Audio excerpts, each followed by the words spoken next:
Good morning. Allow me to apologize for not being with you in person due to competing priorities that were unavoidable. I'm grateful that I'm able to deliver my message to you all through video, thanks to COVID.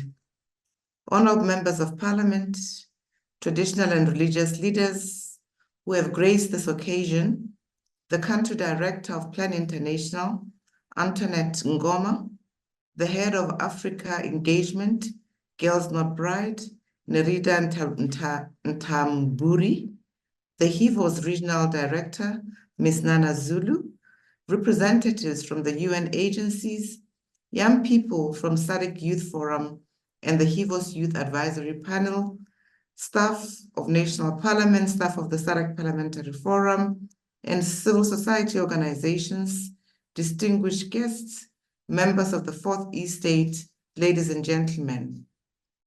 I bring greetings from the SADC Parliamentary Forum and express my profound gratitude for the honor bestowed upon me and the forum to deliver the keynote address for this crucial engagement. From the onset, allow me to preface my keynote address by alluding to the laudable entreaty from Theodore Roosevelt, who was unequivocal in his observation that, and I quote, "It is not the critic who counts, not the man who points out how the strong man stumbles, or where the doer of deeds could have done them better. The credit belongs to the man who's actually in the arena, whose face is marred by dust and sweat and blood, who strives valiantly, who errs, who comes short again and again, because there is no effort without error and shortcomings, but who does actually strive to do the deed, who knows great enthusiasms, the great devotions, who spends himself in a worthy cause, who at best knows in the end the triumph of high achievements, and who at worst, if he fails, at least falls while daring greatly, so that his place shall never be with those cold and timid souls who neither knows victory nor defeat." Close quote. Doubtless, as foot soldiers in the protracted war against child marriage, we too continue to face fierce battles, discouraging statistics, and stubborn cultural and religious practices.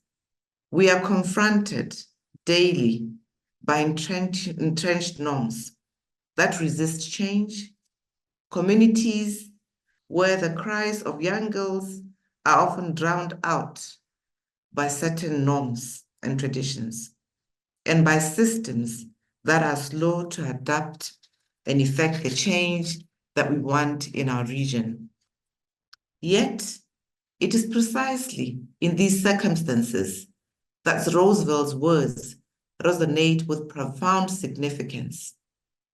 He exhorted us to embody courage and resilience, to step forward even when the path is fraught with challenges, and to embrace the noble pursuit of our goals with relentless passion.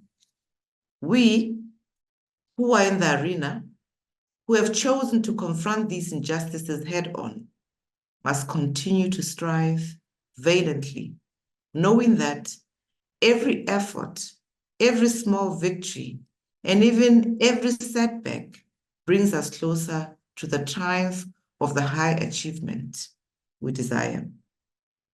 Needless to state, the zenith of our achievement is a child who lives without fear of betrothal, whose innocence and potential are safeguarded by a robust justice system capable of protecting those ensnared by the shackles of undue marriages.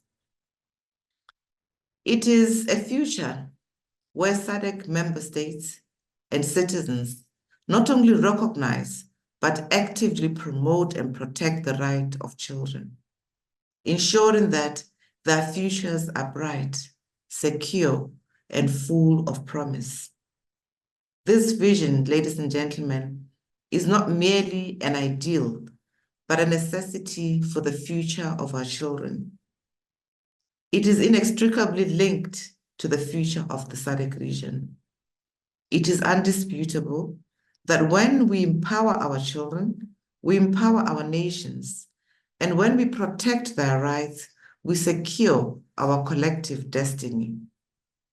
Honorable members, ladies and gentlemen, I therefore cannot overemphasize that this conversation could not have come at a more opportune time. Indeed, we stand at a crucial juncture, a critical juncture, where our actions today will shape the future for generations to come.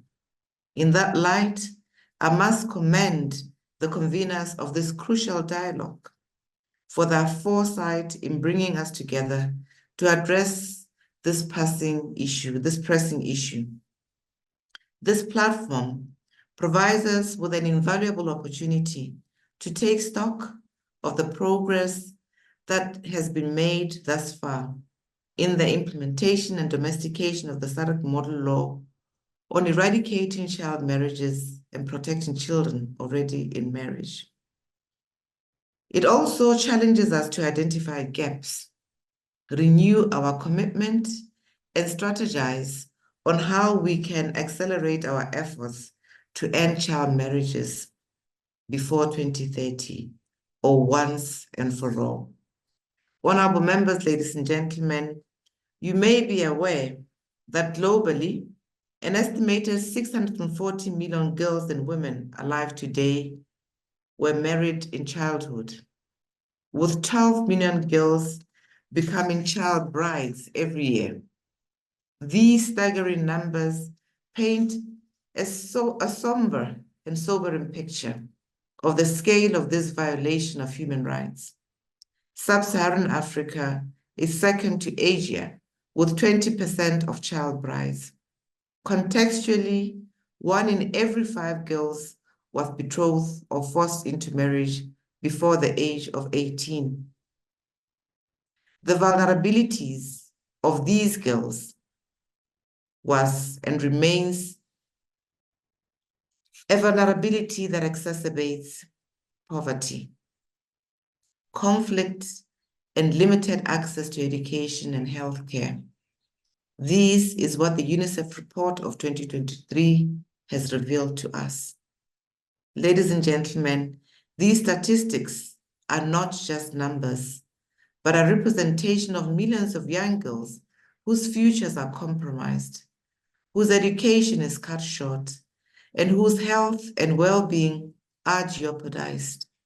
Each percentage points and reflects to a community where girls are deprived of their childhood, forced into roles they are not ready for, and often subjected to a lifetime of inequality and abuse.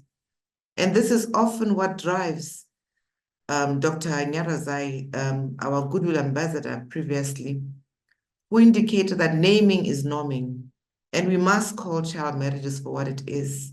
If it is not rape, what is it? If it is not violence, what it is? But it is time to change the narrative. Honorable members and ladies and gentlemen, long gone are those days when we focus solely on the gloomy statistics like those I have already illuminated. While these numbers are undeniably alarming, you may agree with me that such an approach often overshadows the remarkable strides we've made in combating this particular scourge of child marriage. Indeed, it is essential to acknowledge the challenges, but it is equally important to celebrate the progress and victories that have been achieved through our collective efforts. In recent years, we witnessed a growing momentum in the mitigation against child marriages across the globe. In our region specifically, legislative reforms have been enacted in many countries raising the minimum age of marriage, and closing loopholes that previously allowed child marriages to persist. Countries such as Zimbabwe, Malawi, Zambia, Lesotho, Seychelles, to mention only a few, enacted laws that criminalize child marriage. In some instances, the law has gone to criminalize all the parties that solemnize such unions. Additionally, I cannot overstate the crucial role of grassroots movements led by courageous survivors and advocates in bringing the issue to the forefront of public consciousness. This invariably challenged harmful traditional practices and promoted the rights of girls. Similarly, international organizations and partnerships such as Plan International, Girls Not Bride, and many others have forged together and brought together various state and non-state actors to implement comprehensive programs that address the root causes of child marriage, such as poverty, lack of education, and gender inequality. More importantly, SADC parliamentarians, through the SADC Parliamentary Forum, have also had this symbiotic relationship with civil society, which provided a critical resource, technical expertise, and advocacy support, all of which significantly bolstered efforts in implementing and monitoring the implementation of model laws on child marriages through the Regional Parliamentary Model Laws Oversight Committees, which is a committee composing of chairpersons of all our regional standing committees. Furthermore, we are seeing more girls staying in school, delaying marriage, and gaining the knowledge and skills they need to build brighter futures for themselves and their families. We have seen community leaders and religious leaders, key figures in our society, who once upheld the practice, who are now becoming champions for change, advocating for the protection of girls and the promotion of inalienable rights. It's a tongue twister. Inalienable rights of children. Essentially, these positive developments must be celebrated, and they are not isolated incidents, but are part of a broader transformative movement that is gaining strength across the SADC region. More significantly and specifically, you may be aware that, for instance, in the United Republic of Tanzania, they've made notable progress in reducing child marriage rates. Tanzania Demographic and Health Survey revealed that 37% of women aged 20 to 24 were married before the age of 18, down from 41% in 2004, which is a marked 4% decline over the past decade. 38% of SADC countries established 18 as a legal age of the majority, with no exceptions. Mozambique enacted the law on the protection and combating of premature unions, which are anchored on the SADC model law. Malawi amended its constitution in 2017 to remove a provision that previously allowed parents to consent to marriage of children under 18. This essentially harmonized the constitution with the Marriages, Death and Family Act of 2015, which already prohibited child marriages.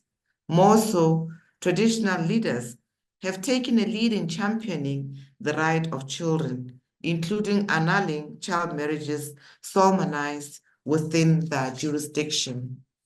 In South Africa, the Department of Basic Education integrated comprehensive sexuality education into the mandatory life orientation curriculum for both primary and secondary schools, a crucial step in curbing child marriages by equipping young people with the knowledge and skills to make informed decisions about their health and relationships, thereby reducing the vulnerability of children to early and forced marriages.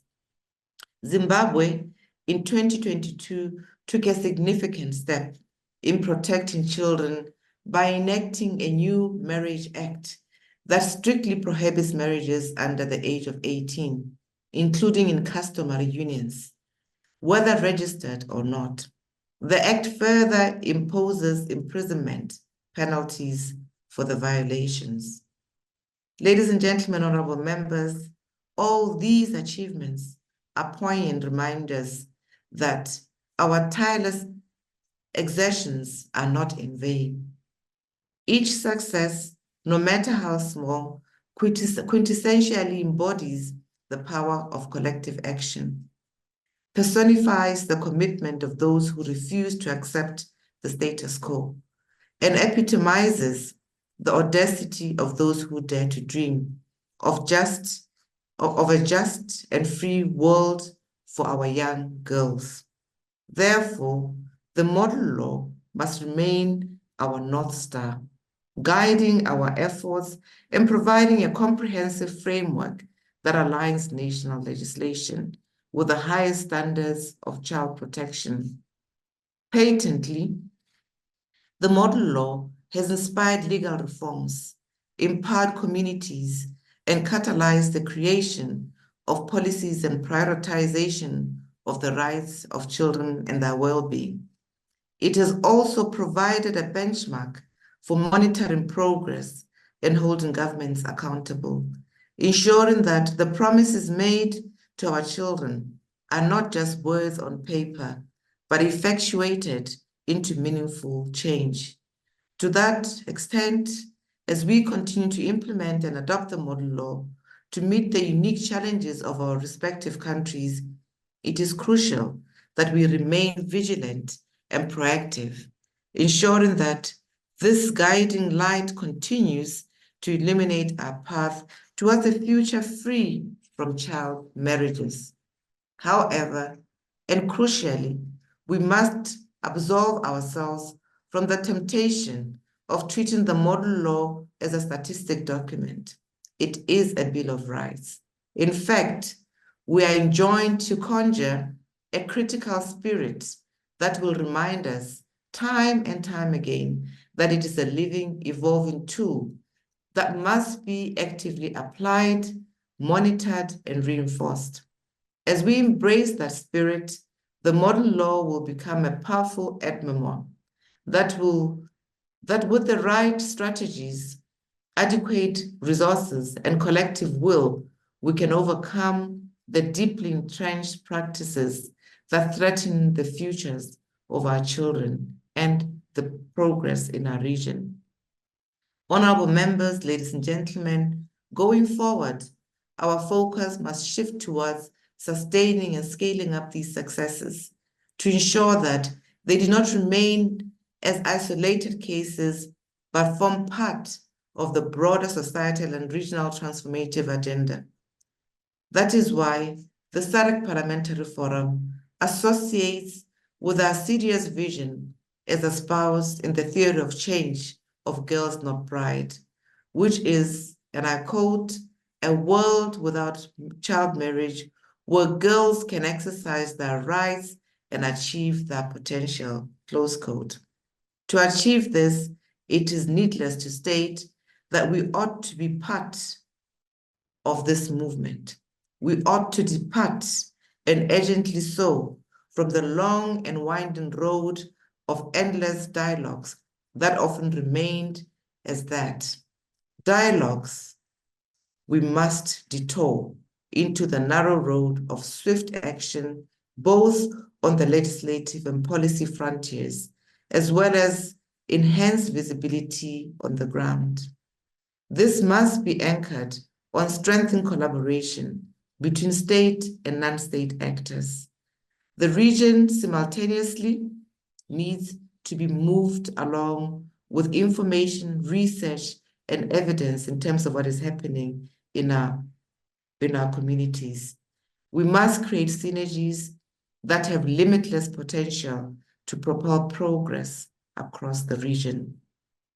Simultaneously, civil society organizations, community leaders, our religious and traditional leaders, and grassroots movements must continue their advocacy efforts, working closely with local communities to challenge harmful norms and empower girls with education and opportunities.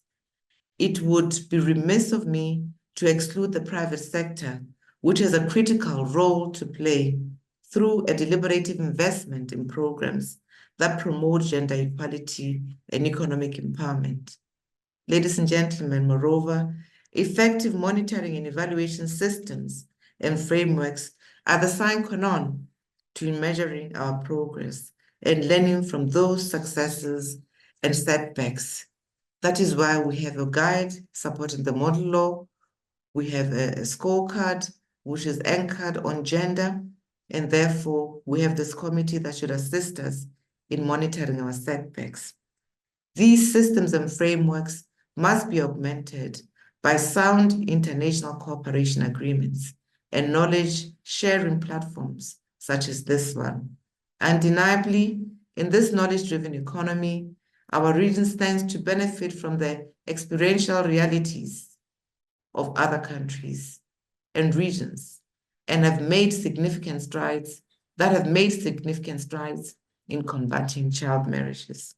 Finally, without sufficient resources, even the most well-intended laws, policies, and programs will fall short of our achievements in achieving their goals.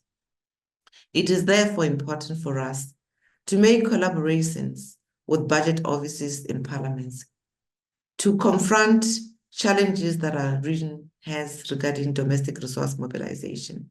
It is important for us to work with committees other than those of health, to look at committees that are working on budgets, to look at committees that analyze the government budget so that we can make progress beyond the legislative front, beyond the advocacy and representation front. To that end, national parliaments, in discharging their budgetary role, must prioritize budget allocation towards initiatives that directly address the root causes of child marriages, such as poverty alleviation, education, and healthcare.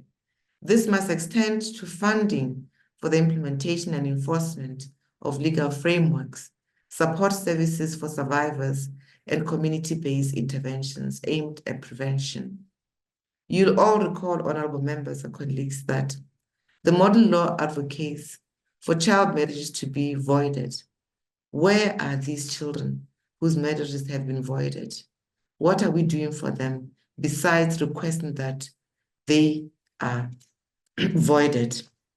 Honorable members and ladies and gentlemen, as I conclude, let me remind you that yes, we can eradicate child marriages. Yes, we can enact legislative and policy reforms. Yes, we can protect those already in marriages. But let us now allow yes, we can to not just be 3 words. It should be our rallying cry, our hashtag in modern social media lingo, our movement. It must embody the fuel our collective efforts need.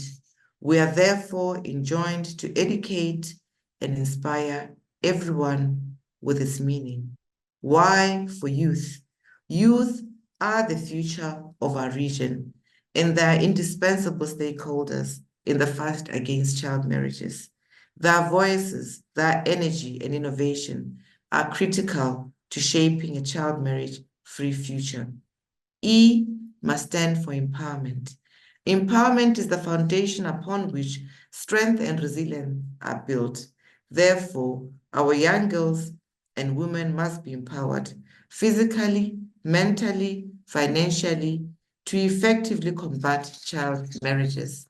S for sustainability and scalability. Lasting change requires solutions that grow and endure. Thus, any intervention we implement must be sustainable, scalable, adaptable across different jurisdictions in our region. W for willingness. The journey towards our vision will be challenging, but our collective mettle will see us through even the most turbulent times. E for engagement. The success we seek will be the result of continuous and meaningful engagements with a diverse array of stakeholders. In that regard, every conversation and partnership must move us closer to our goal. C, for collaboration. In the wisdom of our forebearers, alone we may go fast, but together we can harness the collective power that propels us towards shared and consummated prosperity. A, for advocacy. Advocacy is the catalyst for societal transformation, and hence changing mindsets and behaviors requires sustained advocacy at every level, particularly within our communities.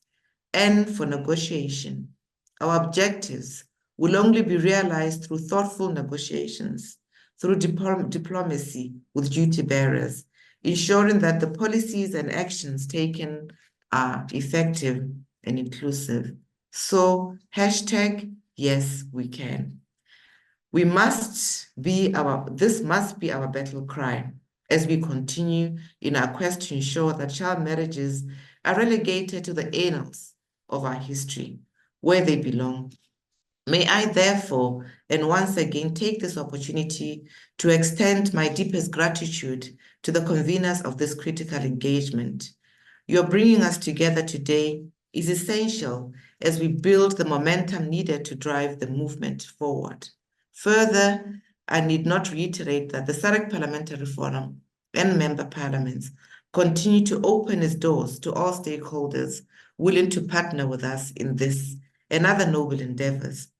As the forum transforms into a regional parliament, it will rely heavily on the support and engagement of every stakeholder to ensure that it continues to lead and take charge in developing frameworks that will reshape the legislative landscape of the SADC region.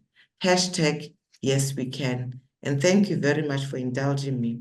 I hope I took the 20 minutes I was allocated. This is quite long. If I was there in person, it wouldn't have felt so long. So my sincere apologies. And thank you for indulging the SADC Parliamentary Forum. I'll see you tomorrow in the afternoon as I join you for this important engagement. Thank you very much.